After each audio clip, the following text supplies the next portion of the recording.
అదేవిధంగా నేరేడు గింజలు, నేరేడు తాట, నేరేడు ఆకులు, ఈ మూడాటిలో ఏ కషాయం డైలీ తాగినా 2 పూటల షుగర్ కంట్రోల్ అవ్వడానికి అవకాశం ఉందండి.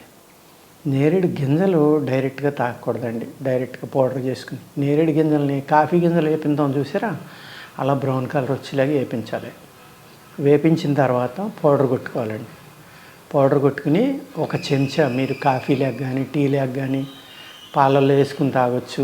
మీరు కషాయం కాసుకుని వడపోసుకుని, లేదు మామూలు డైరెక్ట్ కషాయం కూడా తాగొచ్చు. మాకు టీ కాఫీలు పాలు అలా అలవాటు లేదండి. ఈ మధ్య పాలు కూడా చాలామంది మానేస్తున్నారు కదా, అందుకు మేము పాలు తాగము అన్న వాళ్ళు ఏంటంటే, మీరు ఆ పౌడర్ని డైరెక్ట్గా కషాయం పెట్టుకుని 2 అంతులు నీళ్ళు వేసుకుంటే 100 అంటే 200 ml వాటర్లో 1 స్పూన్ వేసుకున్నారనుకోండి, సన్నటి మంట మీద 100 ml అయిపోయే వరకు మీరు మరగబెట్టుకోవాలి.